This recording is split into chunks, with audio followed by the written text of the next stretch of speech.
Welcome to Friday's Assembly, everybody.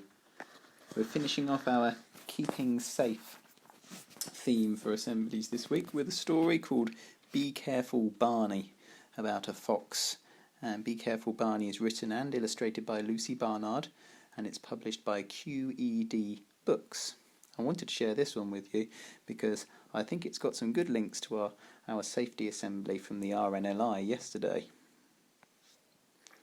Barney was a very adventurous little foxglove. His mummy would always shout, "Be careful, Barney!" Wonder if any of your parents ever shout that to you. But he just wouldn't listen. At the park, Barney would always choose the biggest slide. Then he'd swing really high and leap off mid-flight. And he'd hang upside down from the climbing frame using just his tail. He would yell, "Faster!" when he was on the roundabout, even though his friends wanted to stop.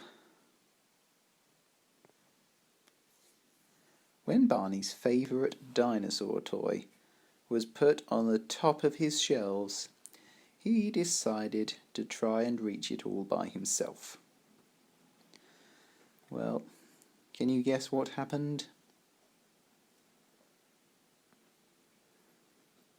Oh dear, what a crash. Barney also loved to dress up as a superhero, don't we all? And he would pretend to fly by jumping off his cupboard. Whee! One day, Barney's class went on a school trip. I noticed that their school trip is by a river, by some water. I wonder if they remember that first rule from the RNLI yesterday, to stop and think. To check for all the dangers when you arrive and make sure everything is safe. Well, at lunchtime they stopped for a picnic, and Mrs. Badger told the class not to go near the river. But Barney wanted to have some fun. So he went off on his own. And he seems to have forgotten that second important thing from the RNLI yesterday. Keep together. Stay with other people. Well, he was balancing on the first stepping stone when... I wonder if you can guess what's going to happen next. "Barney, come away from the river!" Mrs. Badger's booming voice startled poor Barney, and he began to wobble. With his paws circling wildly, he tried to keep his balance. But it was too late. Splash! Oh dear. I wonder if Barney knows the third thing the RNLI told us about when we fall in the water, or if we're in the water and we're worried. It's important to float, isn't it? To hold your arms and legs out and make little movements so that you float. The choppy water swirled around Barney and carried him quickly down the river. The rest of the class ran along the riverbank. Mrs. Badger searched frantically for a way to help Barney. He needs something inflatable, doesn't he, to help him float, or something to hold on to, but they can't put themselves in danger.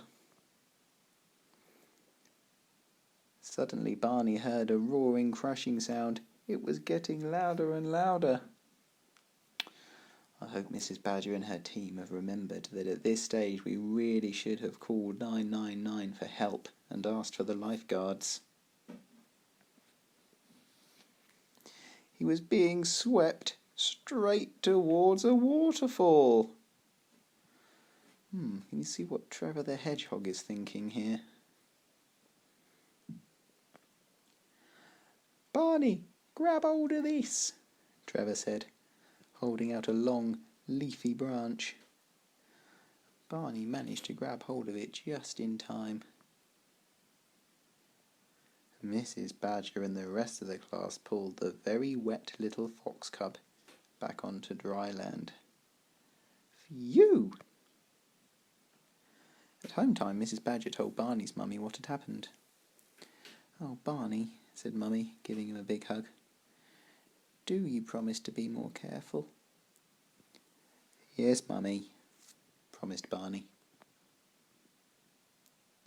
The next day at the park, Barney was high up on the climbing frame and about to jump off, when he remembered how worried Mummy had been. He remembered the promise he had made. So he carefully climbed down and went to his friends instead. He had just as much fun. That's the end of Be Careful Barney. And one of the adjectives they used to describe how Barney's mummy felt was worried. And Barney's mummy was worried that he wasn't going to be safe. Worried is something that lots of us have probably felt at one time or another recently. On this week's Friday challenge, feelings is something I'd like you to think about. If you look on our school website under the home learning page, our Friday challenge is about feelings monsters, and there's lots of things there to help you. We'd love to see your pictures of some feelings monsters, or perhaps you could do some writing about your monster. You can ask your parents if you're allowed to upload them to our social media, to our Facebook page, and we can put them up there for everybody to see. It would also be great to see some of you playing the game I've suggested on there called Soccer, which is a really great fun family game. And there's some tricky maths to keep busy on Friday as well. I hope you all have a great Friday and a really good weekend, and we'll see all of you either at home or at school next week.